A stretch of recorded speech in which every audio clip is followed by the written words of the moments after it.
Well, I am absolutely delighted. In fact, I'm beyond delighted today to be joined by my guest, who is, amongst other things, an entrepreneur, a businessman, a writer, who has achieved a tremendous amount in numerous roles within the music industry. And I hope it doesn't mind me saying that, in my eyes, is one of the best dressed men in music industry. I love his style. But today is here as acclaimed singer, songwriter, musician, whose latest album, The Cause of It All, is one of, for me certainly, one of the albums of the year so far. It is truly an honor to welcome and to talk to the Reverend Shawn Amos. Welcome to the Blues Hour. Thank you. I feel bad I'm wearing a t-shirt today, but that's all right. Well, you see what I'm wearing. Good to be here, man. Thank you for sharing some time with me.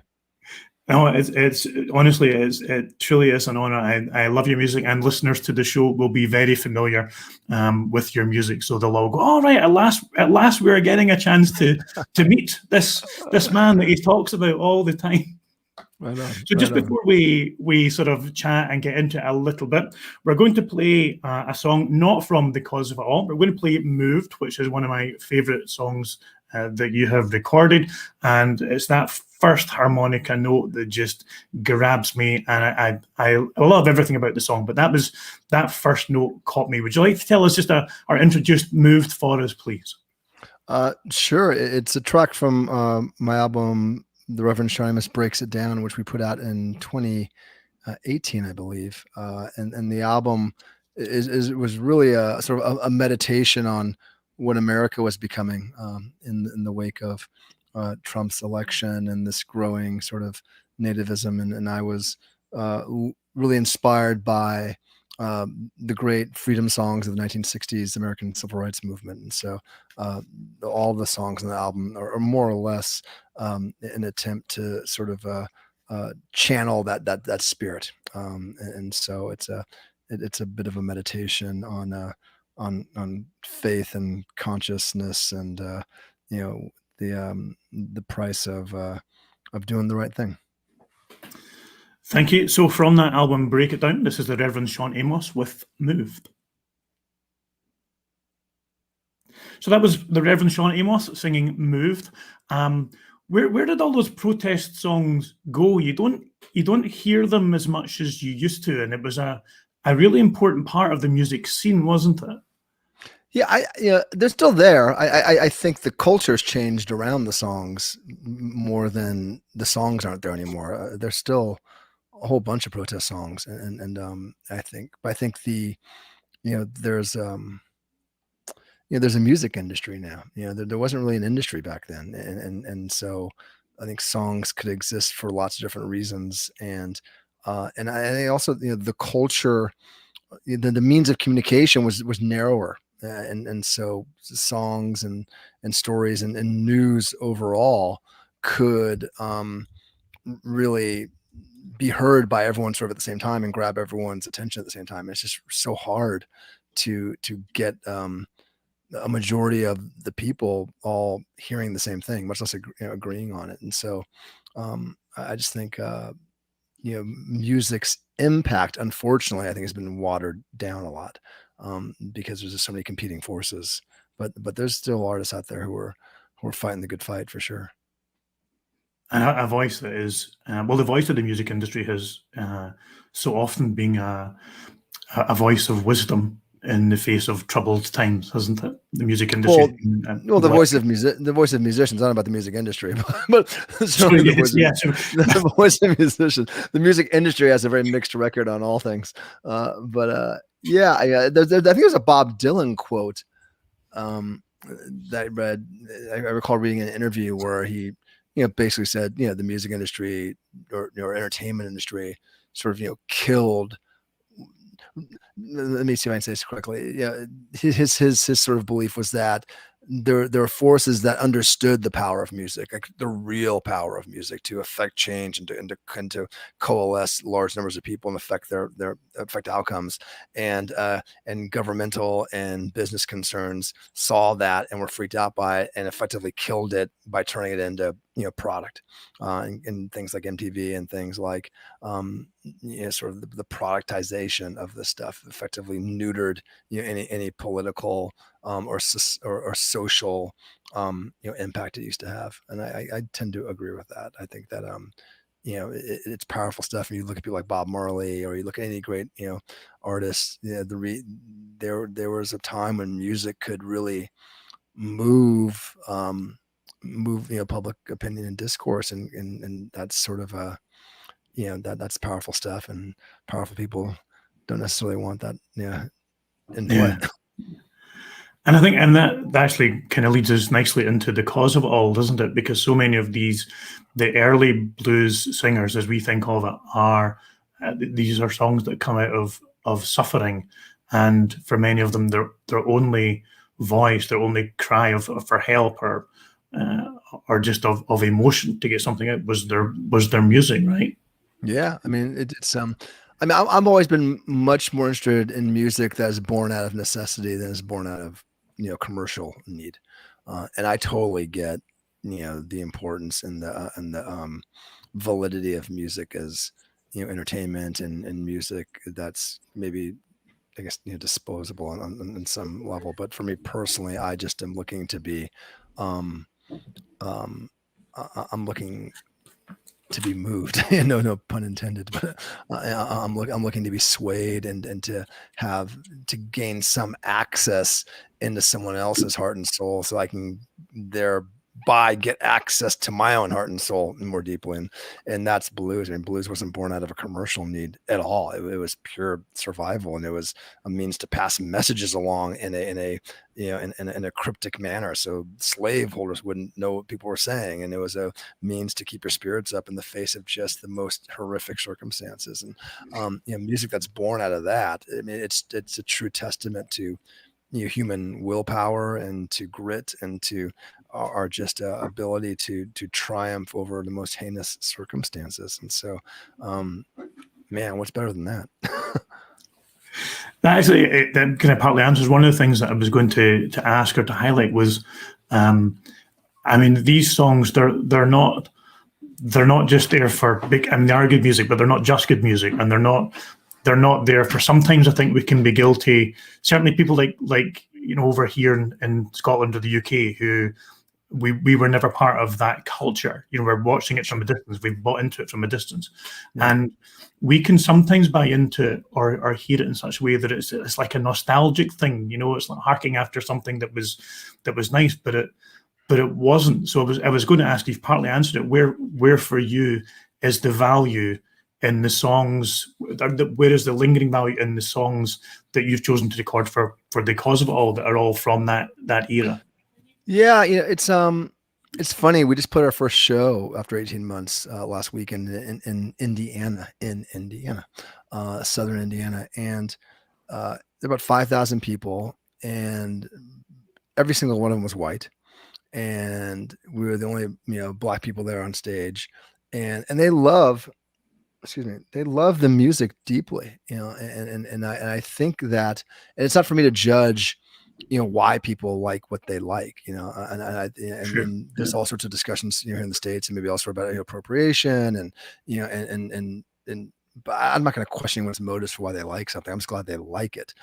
But I think this speaks to what you're saying, is that I think that people forget where this music comes from, and they forget the origins of it, and why it is important not only to Black people, but why it should be important to all, I guess, Americans first and foremost, to understand our own history, but the world as well. I mean, this is historically important music, and so I'm doing these songs, and the cause of it all.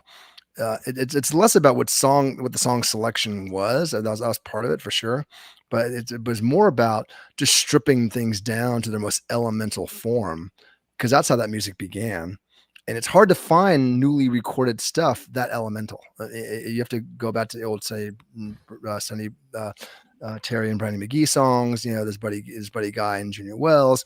There's solo, of course, lots of solo, historic Robert Johnson recordings and historic Muddy Waters recordings. But if you want to find something like Here and Now that breaks it down that in such an elemental form, it's not really there. And to the extent it's done by white artists who I think are, again, have good intentions, but I think of like the Black Keys, or I think of the White Stripes, and then this sort of like drum guitar thing that is sort of stripped down rock music with an ode towards blues. But I just want to remind people, hey, this is Black American music born out of the most elemental components, born out of suffering, a cry for the soul, and we need to just take a moment and remember where this music comes from and why it exists. And that was what I said to the crowd in Indiana before we played a few of these songs live on stage. And it's really, it was really my motivation for doing it. I wanted to sit with my ancestors. I just wanted to see if I could feel them around me, and sort of channel that and really, and feel it viscerally, emotionally, as opposed to just shaking my ass to it. If I can say ass, sorry. I think that's all right. As far as I'm concerned, you're the Reverend Shawn Amos. You come on, you can say anything. Thank you, brother. Within reason, and as long as it don't chuck us off the airwaves. Yeah. Hopefully the internet. The internet censors won't shut filters and all that stuff. Yeah.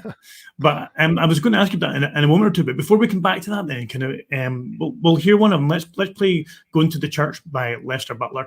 And Lester Butler died pretty young, and I think just in 1998, if my memory serves correctly. But a phenomenal talent. Would you like to introduce going to the church and maybe say why or who Lester Church was to you? Yeah, I love the song. I mean, the Red Devils were playing around LA when I lived there. There's a club called King, which is a former Chinese restaurant where they used to play. And I lived around the corner from there at the time they were playing.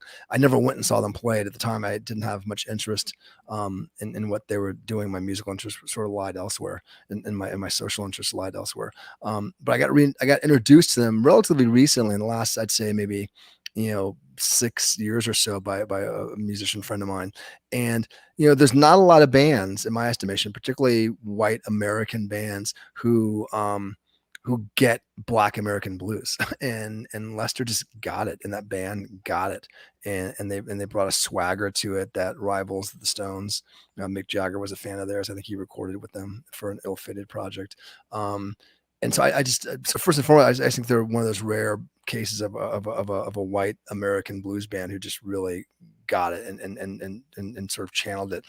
At the same time, I've been on this mission for a while, and it started with a series I did on YouTube called Kitchen Table Blues, where I want to steal back as many white American songs that pass themselves off as blues back, because I think so much has been stolen from Black American artists and passed off as other things, that I'm sort of in my own small way just trying to steal stuff back. And I do it through, we covered David Bowie and Gene Genie, which to me is a blues song dressed up as a glam song. We've done it with other songs over the years. And so this is sort of just the latest in my quest to just sort of steal this stuff back from people. And just before we play the song, the Kitchen Table Blues, well, they're available as 2 volumes of album, but also on your YouTube channel, you can sit and you can spend a lot of happy time just sitting in the kitchen, right? Authentic music. I think authenticity. There's 90 of them. Yeah, we did 90 episodes. I think 90 plus episodes of them, and they're fun, and then they're real and stripped down. I guess in some ways they're sort of a precursor for this album. I didn't even really think about that at the time, but well, this is From the Cause of It All, Going to the Church by the Reverend Shawn Amos. So that was Going to the Church. We are still joined live from Texas by the Reverend Shawn Amos, who is graciously giving us some of his time. And we've been talking there about the Kitchen Table Blues, and for me, I love authentic blues. I love walking to places and seeing people playing at the side of the street. But it's quite difficult to reflect that on an album. And when I listened, first of all, to The Cause of It All, and I know you've kind of mentioned some of this, but many sort of take the notion that the greats of yesteryear, like Robert Johnson's, Charlie Patton's, and all that Muddy Waters, they didn't have access to the modern technology and equipment and effects, and they seem to come to the conclusion that what is needed is to take those basic songs and to kind of drop them into a 21st century studio environment. And rather than doing that and adding layers and effects, as you said, you've stripped it back almost to the bare song as it would have been, I'm assuming, in the head and in the heart of the original artists. And I think, presumably that's an expression of you feeling that these voices need to be heard without the razzmatazz, without nothing wrong with that. But yeah. I think that there are three things going on for me. One is, and I don't read a lot of reviews, but every now and then I'll sort of cherry pick one or two, and there's been some not griping, but comments in certain quarters about the fact that I've picked a fair amount of these songs are fairly obvious songs to blues fans, Spoonful and Hoochie Coochie Man, and there's an argument that no one ever needs to hear these songs ever again because they've been covered so many times and the originals have been played so much. But I am of a mindset that there are so many people who are not blues fans yet. The reason why those songs work sort of on a broad level is because they work for the newcomer to the genre, and I'm trying to I'm not talking so much. I guess there's a couple conversations going on. I'm talking to the hardcore blues fans, of which I am one, and which I appreciate. And I think we all need to hold each other up. But I'm also talking to people who may be discounting the blues as not being relevant or being too, musically uninteresting to sort of, pique their curiosity. So I want to bring new people into the genre because, frankly, the genre is dying because not enough new people are coming to it. And so I play for crowds and I see them and they're all as old as me or older. And so I want to bring new people into the fold to keep this genre alive. So that's sort of one. So I think, you got to pick the songs that are quote unquote the hits because there's a reason why they were hits to begin with. At the same time, I'm more interested. I'm less interested in technology and always have been than I am in performance. So, how can I live these songs? And to me, blues works when the performance works, when it's a lived performance. To me, blues is not about technical prowess. It's not about this sort of shredding thing. It's not about being a sort of a puppet and just sort of playing your favorite Robert Johnson lick note for note. It is about living and breathing your own life and your own pain and your own existence into this music. And if you can't bring yourself to it, with your full heart open, then there's no sense in playing it. There just isn't. There's too many other things to play, and so I think it's an act of bravery to sing the blues. I think it's an act of bravery to play the blues when it's coming from the place where it should come from, which is your heart. This isn't music about technical chops. It just isn't. That helps with everything, but it's music about a lived experience in real time. And so I wanted to sit there with these songs with nothing to hide behind, because I'm as guilty as anyone else of being on a stage, with a band and getting carried away and, and sort of maybe over relying on showmanship or, entertaining versus, getting into the heart of the thing. I like to think that I strike that balance most of the time, but to be in a room with just a guitar next to me and just my harmonica in my hand and try and make these songs come alive, when in the case like John Lee Hooker, there's only one chord in the damn song. I mean, there's not much musically to hang it on, right? I mean, if you're talking about sort of musical form, so all you've got is the ability to live this story. And so can I get inside of these songs? Can I live it? Can I feel my own pain? Can I channel my own pain? Can I channel my ancestors' pain? Can I somehow put myself in that link, of human, continuum and have something to say that people could feel coming through the speaker? That's all I cared about.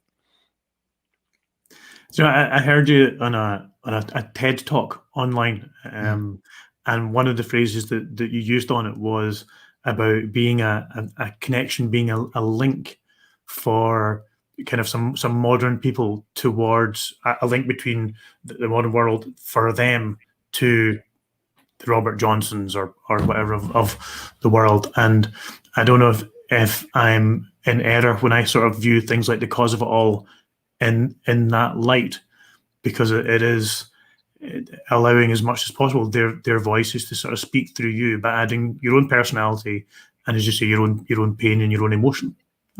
Yeah, I mean, look, I'm in no way likening myself to any of those greats, because I am nowhere near as talented as any of those people. But I am. I mean, first and foremost, it's just it's healing me. You know, it is this music, finding this music, not as a listener, but as a writer, as a performer, has helped me understand where I come from. It's helped me understand my own pain. It's helped me understand how much pain I'm in. You know, it's helped me find grounding. It has helped me understand very unapologetically the kind of Black American man I want to be. And so I'm forever grateful to this music for helping me to do that.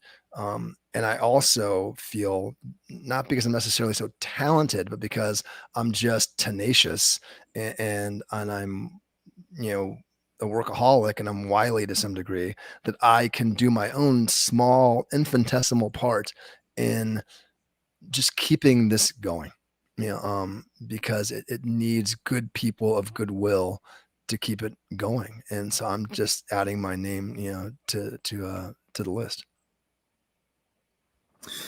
We're going to play our next track, which is also from The Cause of It All. This is Baby Please Don't Go. People will have their sort of their own regular, when I say the name of that, people will hear various voices singing it, whichever one they're most familiar with. What does it mean to you? I you know, Muddy Waters version is sort of was on my mind doing it. Yeah, it's right. You brought up something earlier about sort of this early, you know, acoustic blues, you know, Robert Johnson and you know, and sort of yeah, pre-electric. I love, if I had to pick a favorite moment of blues, you know, I think it's when it first became amplified, like that first moment when, you know, someone, you know, moved from Mississippi up to Chicago and plugged in for the first time. That sort of early crude electric sound is just so exciting to me. I mean, you can just feel like all the possibility and that marriage. Buddy Guy talks about this a lot, you know, just that moment where the Southern connection was all there was still, right? I mean, it was like that story amplified before the amplification became a whole other story unto itself. Yeah. And so I love those early Muddy Waters recordings that exemplify that to me. So his version is sort of most ahead of my mind, but I also, you know, with the album is sort of in two sides. You know, if we were to print vinyl, you know, there's an acoustic side and an electric side, and the philosophy behind the acoustic side was really to take a lot of these songs that are primarily known as being electric, very blustery, bravado kind of songs, and sort of make them almost like parlor songs. Like, what if you need to hear these things in sort of a 1920s, you know, parlor of a hotel, you know, somewhere in a dusty Texas town or something. So I sort of wanted to, you know, make a hushed song out of a song that is normally pretty, you know, ballroom brawlish. Well, this is Baby Please Don't Go by the Reverend Shawn Amos from The Cause of It All. And that was Baby Please Don't Go. We're still joined by the Reverend Shawn Amos. Fabulous track. You mentioned electric blues there. When I hear just the phrase electric blues, my mind starts playing Little Walter. Oh, I know he's my man. He's my man. And I mean, there's, when you think of, you know, the equipment, like when we want something to play, we want a harmonica, and we can tune them, we can buy them, and we can customize them and all the rest of it. Yeah. But when you think of what he had, I mean, it's just a timeless sound, isn't it? I'm hypnotized by people like Little Walter. Little Walter, both the Sonny Boys, Papa George Lightfoot, who I think doesn't get as much recognition. But I mean, these are the guys whose I mean, you're in their legacy, right? You're Well, God, carrying. I'm just in awe of them. I mean, Walter is certainly my favorite. I mean, he just plugged into whatever was around, you know. It's just whatever amp was there, and you know, he plugged in and played. I and I've written about Little Walter, you know, in veiled terms in certain songs of mine, and I've sort of, you know, dropped little hints of him on an album artwork, and covered him, and I sort of, you know, cop some of his licks here and there. So he's hands down, you know, favorite. Junior Wells is a close second, because I love the playfulness of Junior Wells' playing. It's just so fun and spontaneous, so much childlike. But you know, I'm still trying to. I'm only, you know, I'm a songwriter. I came from a songwriting background. You know, I was a singer songwriter for many years, and I played in this very much first position folk style of, you know, Neil Young and Bob Dylan with the, you know, thing around my neck and huffing and puffing, Yeah. and that was, and so I'm relatively new as a blues player, and so I'm still very much learning, and I find that I approach harmonica playing still, despite, you know, loving Walter and Otis Cotton, you know, and James Cotton, sorry, and all these folks. I seem to approach harmonica playing in a fairly lyrical manner, and like a songwriter, and I think a lot of times like a guitar player when I play, even though I'm not much of a guitar player. Um, and I also think about harmonica texturally. Like I just love filling up space. Like you talked about Moved and that opening note of Moved, you know, which is really, I just sort of wanted to fill the space in an evocative way.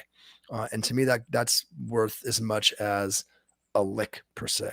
You know, I mean, this the sound that instrument makes, and just, you know, the breathing through it, and then to feel the heaviness of the heart or the lightness of the heart, you know, breathing through this thing, it just speaks volumes to me. So I'm not super concerned with runs and licks, and maybe I should be more, but I'm more thinking about how do I fill space.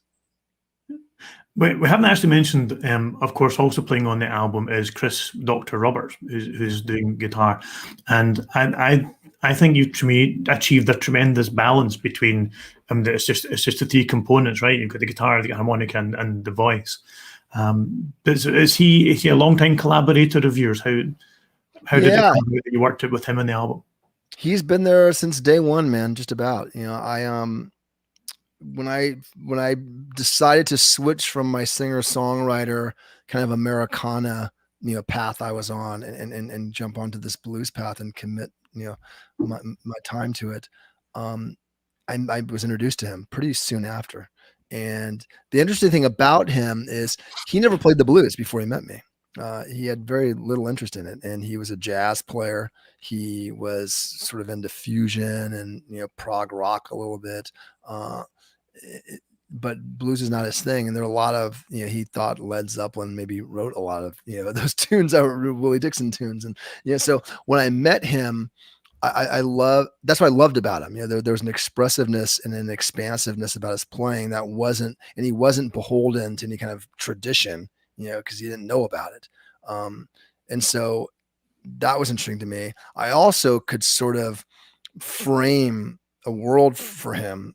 You know, so I first met him, I said, look, you got to pretend like there's no guitar playing that's happened after, say, 1959, like, and just pretend like, you know, there's been no Jimi Hendrix, there's been no Eric Clapton, there's been no British Invasion, like none of those guys have even like existed yet. And the only person who matters is Hubert Sumlin.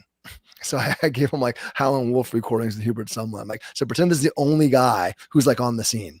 Right? And so that sort of, that was an introduction to blues. He hadn't really heard a lot of blues, you know, so it's not about BB King. It's not, it's like Hubert Sumlin. And so he, and I think maybe we got into maybe a little Jimmy Reed from there or something, but he, so I boxed him in to a really, really small box as a player who had never heard the blues before. And that sort of formed his blues worldview, and he took it from there. And so he developed this style and this vocabulary that to me is completely unique. And so he's not a guitar hero in that sense of the word. He has no interest in doing it. And so the places where he goes are really quirky and really interesting and push the limits of the form to some degree. And he's super in tune. I mean, we just have been together for so long now that you have that thing you cherish, with the musical relationship where you can read each other's minds and you don't have to say anything. You just know where the other person's going to go. And we have this unspoken sort of mind meld that is just such a gift. It's such a gift. And which I think is clearly heard in the music. Yeah. I mean, the album, was really, we wanted this for a long time, and we knew it's gonna be warts and all. I mean, we ran the tape, and I mean, those takes are first, second takes, maybe. I mean, it's a warts and all thing, and that's the idea. Because those albums we talked about earlier, like the Junior Wells recordings or the Sonny Terry, Brandon McGee, or these early solo recordings, I mean, they were performances. You weren't looking for the perfect take. You were looking to get it down because you had the opportunity to have a recorder in front of you. Oh my God, this recorder's in front of me. Let me just capture this. It was a content capture moment, not a recording moment. And so you try to capture it. And so that was our thing. We're going to capture this thing, and there's going to be moments when we wish we could have fixed that harmonica part or that guitar part, but that's not what it's about. And we're just going to cross our fingers that there's enough people out there who remember how to listen like that, and so we're proud of it. You hear two people in a room who are having a conversation, and it just goes where it goes. Yeah, we're back to that sort of authenticity thing, aren't we? And perhaps those of us who are brought up on highly polished, well-produced music need to sometimes retrain ourselves to listen to the raw song played by all the musicians. Yeah, totally. Yeah, and context is everything. I mean, look, I mean, I listen to it now. I'm like, oh, I could have played that lick better. I mean, I probably did play that lick better in the next take, but there's something about that particular take that just captured, again, the emotionality of the song. It's like you listen to those recordings, those takes that we selected, and you understand what that song's about. You understand what that song means emotionally, and that's really all that matters. And hopefully there's nothing so outside the box that takes you out of the experience. You don't want like a note that's so wrong that it sort of breaks the spell. I mean, because you want the spell to hold, but the spell's the spell, and as long as you're staying within the spell, if there's some things that are a little, so be it. Because that's what recordings are for. And I've made my share of slick studio recordings I've labored over forever, and I'll do it again. But this was a chance to just have a conversation with my good friend in a room. Thank you so much. We're going to play now Counting Down the Days, which was actually the first track that I heard of you. I confess I was a latecomer to the party, the Reverend Shawn Amos. That's an interesting track to get in on. I stumbled. It was a review in Blues Matters magazine back just about a year ago, just now, and I was just going through it, and there's a brilliant photograph in that. And it was the waistcoat and the smartness, and I thought that's I know I don't look like it, but I do admire classy dressing, right? Yeah, I appreciate clothes. Yeah, good. I mean, that's the thing with the blues. I mean, you listen to all those classic guys; they dressed, man. Yeah, they showed up. I mean, they did, didn't they? They weren't slovenly. They didn't have a lot of money, but they always dressed well. Yeah, everyone's talking about Charlie Watts right now. Passed away, and they're talking about his wardrobe as much as they're talking about his playing, and and I love that. I mean, you should show up. You should show up. So, would you like to introduce "Counting Down the Days" for us? It's the opening track on our album Blue Sky, which came out in April, right before the pandemic. And it's technically the second album with my band, The Brotherhood, but it's the first album sort of labeled as Reverend Shawn Amos and the Brotherhood. The Brotherhood being Dr. Roberts, who we talked about, Brady Blade on drums, and Christopher Thomas on bass. And we all recorded on my debut blues album called The Reverend Shawn Amos Loves You, but it wasn't labeled as such. And it's the album is the first album where the Doctor and I wrote so heavily together. The music is the Doctor's and the lyrics are mine, and most of the album is that way. So we sort of it's sort of this album is lovely to me for a lot of reasons, but it sort of deepened our songwriting partnership which I really value. And I recently, I guess last month I celebrated my 3-year anniversary moving to Texas from Los Angeles.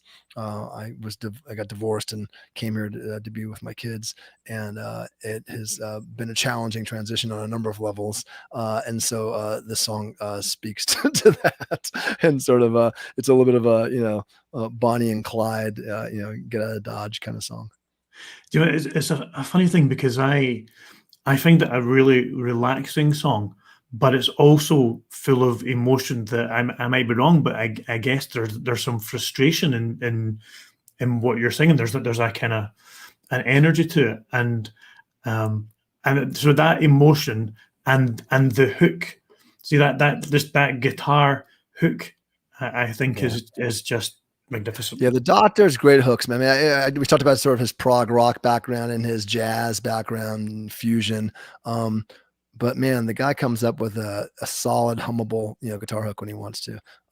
The line for me in the song that sort of broke it wide open is, I swore I wouldn't get angry this time. And I have a 12-year-old daughter, and she likes my music, thankfully. And she plays that song sometimes. She's, I don't know, Dad, you sound kind of angry.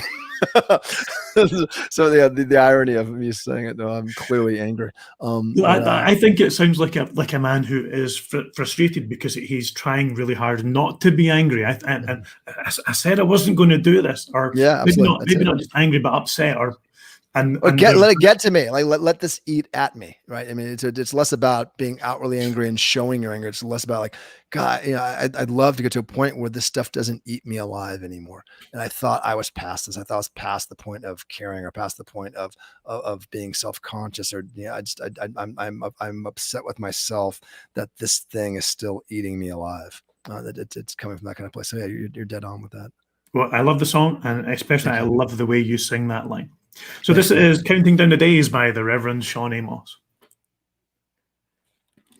And that was Counting Down the Days. That was the Reverend Shawn Amos. That was our 4th track. Thank you so much for giving up your time to join. Oh, thank you, brother. It's a great conversation. I love, it's rare. You get to talk about, the blues with people who love the blues and know about the blues, and so and to get under the surface a bit. So thank you for the conversation. It's really, I mean, well, for us, it's really allowed us to get into the heart of something that we, as I said, we watch and we're at a distance from. And when you come on, we're taken into it, and we get something that we can really get no other way. So thank you so much for brother. Thank you. Stay safe, all right, man. Okay, so I'll cut the audio there.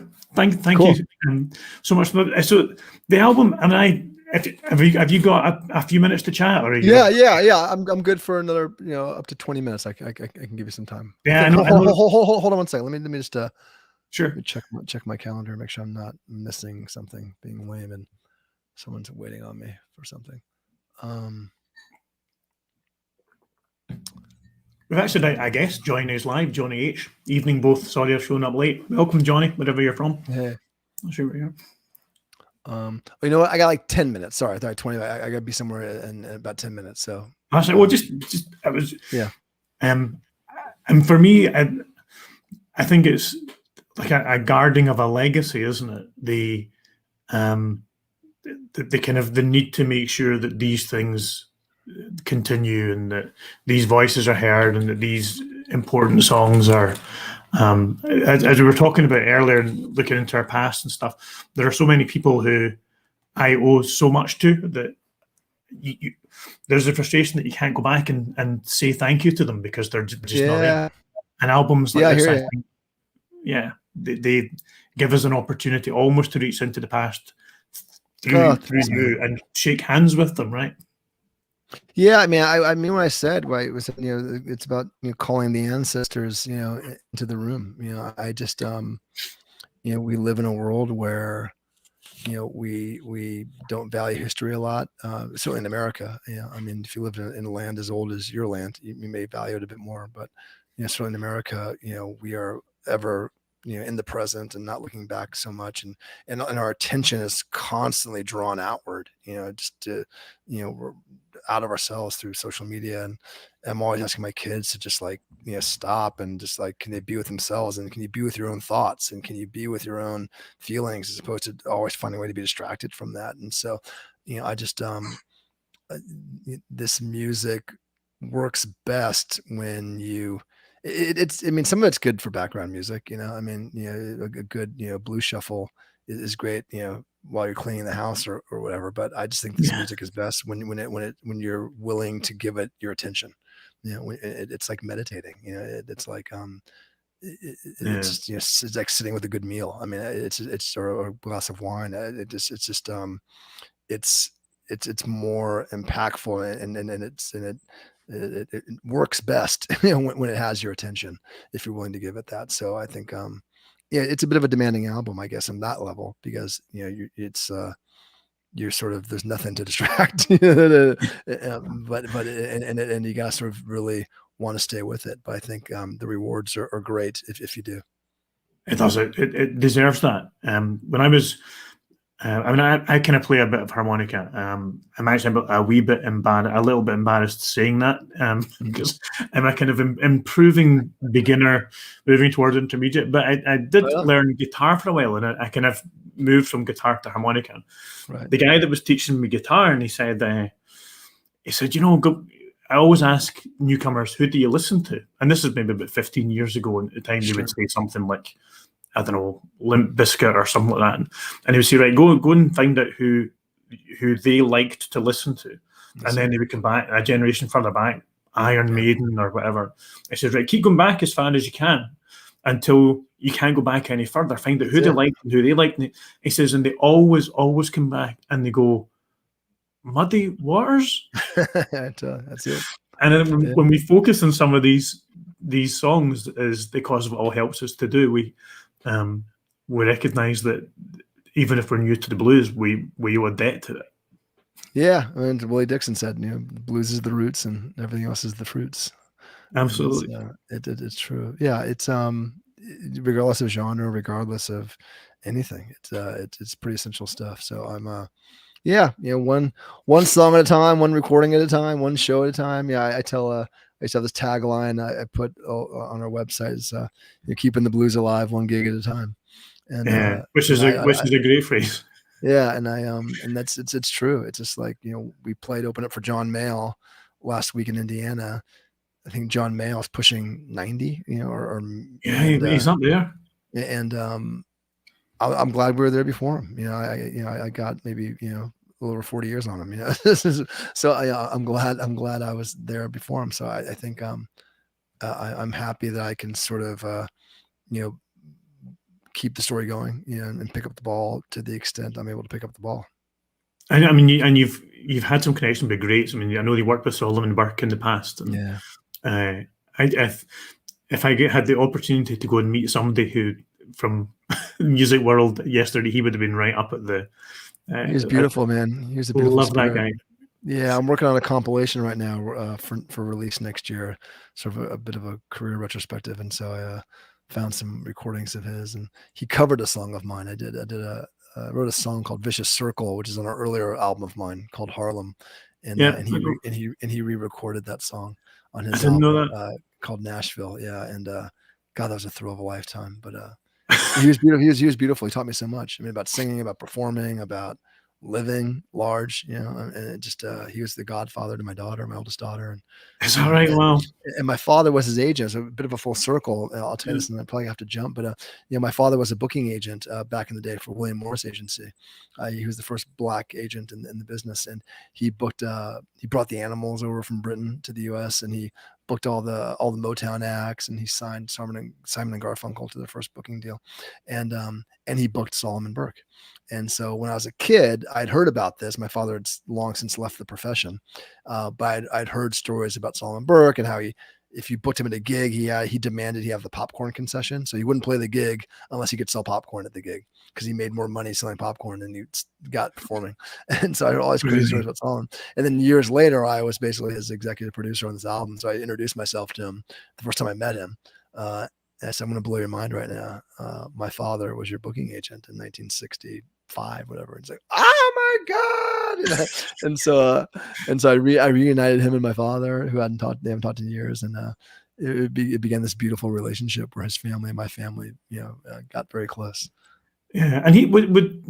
Am I right thinking he was actually a reverend, or am I? He was, making that up? he was too. Yeah, absolutely, yeah. But I think he had a wonderful gift of singing a sad song in a kind of jolly way. You know, that sort of blues about, life is a trial just now, but the sun's gonna shine again tomorrow. You know, that kind of trouble in mind. Yeah, totally, dude. He was that. I mean, God, dude, he had so much. I mean, and his voice is just. He's operatic. I mean, he was basically an opera singer. I mean, just a phenomenal power. I mean, I got to sit, this close to him, like literally, Wow. like, this hearing him sing, and it's just miraculous. But singing sad things and not making you sad, that was for me epitomized Solomon Burke. Yeah, triumph of the spirit, man. Absolutely. And so before, I know you need to go, but have you got any tours and things coming up? Or I know you've We're got not touring. We have a one-off. We're playing in Brooklyn, New York, October 20th at a place called Brooklyn Bowl. That'll be our last show for the year. And then we'll announce some 2022 dates relatively soon. Which we will keep an eye out for. And if you manage to make it across to the UK for touring, I shall hire a bus or something and bring a whole pile of people from Scotland. We plan. There's a festival. God, some festival in Scotland that we're in talks to play. I'm forgetting the name of it now. And it fell through for some scheduling reasons. But we've gotten some inquiries from Scotland. Like I said, so far we haven't been north of Wales. We played Tenby, Wales, and we've played all around London and surrounding area. But and our drummer Brady, who's American, but he lives in Sweden and Stockholm. So we've got lots of reasons to get over to Europe and to the UK. So it'll happen. It'll happen for sure. And we would look forward to it. There's a couple of people just saying hi. Hi, everybody. Thanks for joining. Great. Thank you, Jimmy Legg. Too late again. Sorry, Rev. Well, you can watch the playback. Jimmy, nice to see you. Nice. Enjoying. Hi, chaps. Enjoying a Macmira. It's a Swedish whiskey. Quite nice one, actually. Enjoying a Macmira while watching tonight. Thank you guys for tuning in. Yeah. Reverend Shawn Amos, I will let you go, but this is honestly, thank you, brother. I said to my wife, if I never actually do anything else to do with my blues show, I will always look back and go, well, at least I got to meet the Reverend Shawn Amos. Oh man, you give me you're too kind. I'm grateful. I'm grateful to you, man. And I will get over there next year, so we will see each other, whether it's a gig or whether it's this whole little ancestry search I'm on with my daughter. We'll meet face to face next year. I'm sure of it. Yeah, well, I have kind of for my own family tree. Some I know some of the routes to find ancestors, so if I can be of any help, but I would love to shake your hand one day. I shall let you go just now. Thank you so much for spending so much time. God bless. Well. Thank you. Later. Bye. And thank you to guys for tuning in. Excuse me, I hadn't advertised this one, but what a guy, the Reverend Shawn Amos. So you've got an hour and 45 minutes to do before Roy's live. I'm off to listen to some Reverend Shawn Amos now. Tony seemed brilliant. I just love the guy. He was that was a photograph. Found him in Blues Matters. Excuse me, last year. But if you love that authentic blues from his album, there's tracks by Muddy Waters, Willie Dixon, Lester Butler, John Lee Hooker, and the Reverend Shawn Amos just puts his own slant on them. It's magic stuff. I'm going to sign off now, guys, but thank you so much for tuning in. I've got a couple more upcoming. I was going to try and get maybe 10 or 12 on the channel before I started really plugging it, so that when people came along, they were able to see that it was an established thing. But for those of you who have bothered to tune in so far, when you've seen the notification, I am super grateful. So I shall see you at 9:45, or I'll tune in with you on Roy's channel, Activity. See you then.